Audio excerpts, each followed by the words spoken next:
Hey guys, welcome to Chalk, Dust, and Trust. I'm Skyler, your host, and let's have a great time today. I do want to spend a moment, just take 10 seconds of silence, and we're just gonna thank God for today. You ready?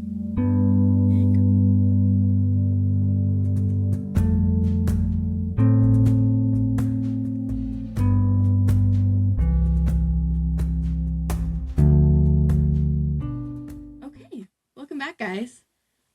In a minute, you'll hear a message that I prepared. I really love this brand. I'm so excited for my shirt to come in, and I will be posting it when it does come in. But just sit tight. It's like 2 minutes. You can skip past it if you want. But I'm in huge support of mental health, and so is this brand. So I'll see you guys in a bit.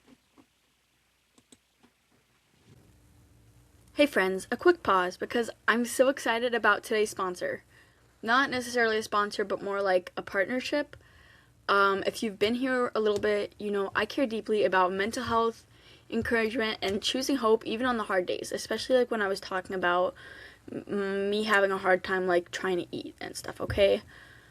And that's literally what this brand stands for. It's called Find the Good. Their whole mantra is find the good, and honestly, it's such a needed reminder in today's world. What makes it even better is that when you guys use my code CHALK10, you guys get 10% off, and get this, okay? 10% of every purchase goes to Mental Health America. So when you shop, you're not just getting a cute, meaningful merch, you're also getting mental health awareness and resources. Like I said, you can use my code CHALK10, I'll put it in the show notes, for 10% off. And get this, if you go to their website, they even partner with BetterHelp to offer 50% off your first month through a code on their website. I'll link everything in the show notes, but again, that's CHALK10. And thank you, Find the Good, for spreading light and letting us be part of something bigger. I cannot wait to show you guys when my shirt comes. I'm so excited. So, alright, back to the show. Alright guys, welcome back to the show. So, thank you for listening to that message. I encourage you guys to go buy something. They have like little stickers and hats, and I really wanted a hat, but they don't have any in stock right now. When I was looking at them anyways. So one of these days I'll go back and have to wait for a hat. So, but definitely go check that out. But today's episode, I'm gonna hold your hand when I say this, but forget Proverbs 31. Okay, and how many of you guys even know what a Proverbs 31 woman is? If you're a Christ following girly, like you're on that Pinterest, you're on Instagram, you know, you're constantly like looking for that following God like aesthetic, I guess. That's what like I used to be. I used to be like, oh, what's a Proverbs 31 woman? How can I be more like her? And you often see YouTube videos like Proverbs 31 morning routine, okay? But I found myself in this mentality of what would a Proverbs 31 woman do? I'm just going to say P31 from now on. So what would a P31 woman do? What would she act like? What would she think? What would she do in this situation? And honestly, that got so tiring of looking to one person that basically is just an outline of what a God-fearing woman is. Okay, it didn't give any examples. So let me tell you, you don't just have to look at a P31 woman. Okay, that's not all there is. Let's kind of go through like some of my favorite women in the Bible. So we have Sarah, and you can find this in Hebrew 11. Is it Hebrew or Hebrew? I don't know. But Hebrews 11, verse 11. Basically, faith waits with strength. Yeah, so I'm like blanking right now, guys. Sorry. But basically, faith waits with strength. We have Esther. That was like my favorite story of the Bible for the longest time. Courage can change everything. Okay, oftentimes we're told to wait and pray, but sometimes prayer comes with an answer of what to do. Okay, she fasted and she took the chance, even though she knew she could die. She chose courage and ended up saving her people. So that's in Esther. Hannah, she's one of my absolute favorite women in the Bible, guys. Prayer makes the impossible possible. This is why 1 Samuel is actually one of my favorite books. Because of Hannah. She was like praying and praying and praying, and it said that the Lord had closed her womb, okay? She couldn't have children. But the Lord like saw her having such faith in him and praying so much so that the pastor, like the lead or religious leader, thought she was drunk, okay? So prayer makes the impossible possible. That's with Hannah. Rahab, I don't know how to say that, but your past can't cancel your future. Okay, this is such a good one for when you are feeling like, oh, but I used to go around and sleep around. Like, I have such a high body count, or I used to be so into alcohol, or oh my gosh, I used to have a porn addiction, or I had an eating disorder, or I have this boyfriend who isn't in the Lord, and like, what do I do? Or like, I've had a boyfriend, or I've had a kid outside of marriage, okay? Rahab was a prostitute who the Lord used to glorify his name, okay? And if I remember correctly, she actually is part of the lineage that Jesus came from. Okay, so that's like really, really cool. We have Mary, the mother of Jesus, and I have written down that's for Abigail. Hold on. For Mary, obedience births miracles. And you can find this in Luke. For Rahab, it's in Hebrews 11:31. And then for Mary, you can find this in Luke chapter 1, verse 38. Obedience births miracles. She said yes, guys. Mary said yes to having a child from the Holy Spirit, first of all, which is crazy. How do you, like, especially in that day and age, how do you go, I'm pregnant with a child and I'm married, or we're not even married yet, and it's like, how is anyone going to believe this? Okay, but she still chose to look at God and say, I will do this thing that you were asking me to do. Next we have Abigail. Humility silences sorry guys. Humility silences destruction, and this is also in 1 Samuel 25, verse 33. Leah, oh my gosh, I love Leah.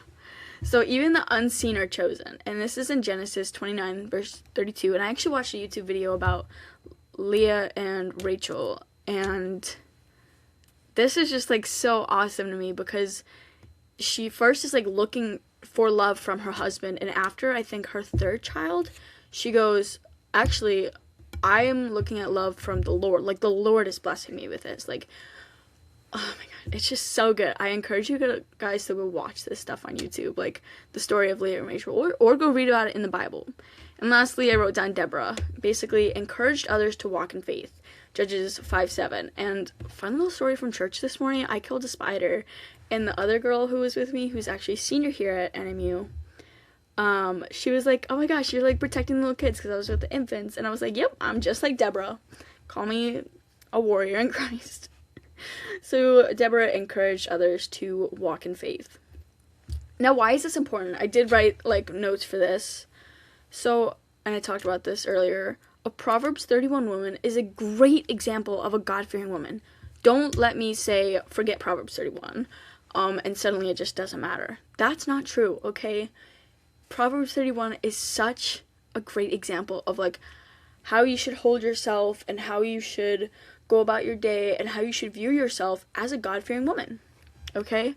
But to me, it feels more of like an outline. Not just to me. To you, it might like hold all the answers. But for me, I need to see examples, and I'm sure there's someone else like that. When I want to know how it actually applies to me, I look to these women. When I want to know when I should speak up, I go to Esther. When I'm feeling broken, I look to the way that Hannah prayed. Okay, when I'm feeling not good enough, I look at Rahab, and Leah. And when I'm struggling in obedience and standing still, such as being in a season of singleness, like I've had to struggle with being, because I don't feel like I'm ready to be in a relationship. And let me tell you guys, I'll speak on this in a little bit, my prayer has changed, and oh my gosh, I cried the first time I said this, and it was just 2 days ago.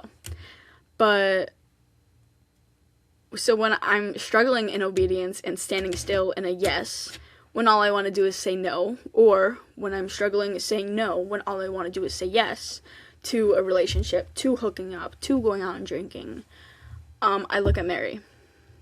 So the whole point is not to fall back on one outline of a God-fearing woman, okay? Fall back on all the other women of the Bible. And trust me, there's more than this, guys. I promise you, there's more than this. I mean, we have Eve, who, yes, she was one of the first to sin, but she is still, like, the mother of all of us. She is the first mother. So, yeah. My point is, don't fall back on one and then feel disappointed when you don't live up to every single one. Because, I'm sorry, I don't want to wake before the sun rises. I'm trying to get good at waking up at 6 on the days for my 8 a.m. classes. But like I did in my little morning routine that I posted on my TikTok and my YouTube of the day in the life of a college student, or like the morning routine of someone who was class at 8 a.m., I woke up at 6:45. I meant to wake up at 6:30, and then I stayed in bed, and I ended up being late to meeting the person to walk into class. So, like I'm not gonna wake before. Actually, I take that back. Right now, I am waking up before the sun rises, but that's not what it means. I'm not always wise. I like to think I'm strong. But I'm working on that. Let's see. Worth more than rubies? I don't feel like I'm worth more than rubies. I'm hoping I'm getting there. But yeah, so look for the other woman in the Bible. And I gave a Bible to my roommate because I wanted to do like a loaded Bible that I couldn't finish it all in time, but now she's kind of doing it on herself, which is really nice. It's like a woman's Bible. So it's like teal and it has designs all over. And basically like each chapter it like points out a strong woman in that chapter or how it applies to women today or just stuff like that. So, yeah. That prayer. I'm not going to go exactly what into I prayed about because that is personal and that is between me and God. But I do want to say how it's changed. And I would encourage you, especially like if you're struggling with staying single or maybe wondering if the relationship is good or not, or wondering if you're ready for a relationship. I would say that pray to be ready for one. Pray to have God show you where you can improve. Pray to say, hey, where am I lacking? What do I need? What does my husband need in me that I do not have yet? Like something like that. I was talking about that in kids' church today. I was with the infants and I was talking with this girl. I'm not going to say her name because, first of all, I don't actually remember off the top of my head. I can't say that anyways. And I didn't really get permission. So, like, we were talking. I was like, I want 4 kids. I want 3 boys and a girl. And it's like, I'm 20 and I'm 20 and I feel so left behind because I feel like I should be in a good relationship. I should be getting, like, married soon. But I also really want to be a teacher. Like, I love thinking ahead to the future and what the future holds and what kind of teacher I'll be. Like, I want to, like, make a difference in these kids' lives. So I have to, like, make a difference in myself first, if that makes any sense at all. So, I don't know. Do with this what you will. But before you go, I do encourage you to, first of all, do a Bible study on Proverbs 31. See what you are doing, see what you aren't doing. And then I would encourage you, again, this is my personal favorite, go look up the story of Hannah and read that prayer she prays after God tells her that she will be pregnant and she will become a mother. Okay, go read that prayer. It's so awesome. And, and the story of Rachel and Leah, which is also, that's in Genesis 29. And Deborah. I want to actually go read Deborah because I've only, like, read little verses, but I want to go actually read the book. So that's what I'm probably going to do after this. So, yeah. Okay. You guys have a great week. I will actually be recording right after this because just in case I am late again this next week, I have a little bit of free time right now. But I will be talking about the 75 Holy. So, I'll see you guys in the next episode.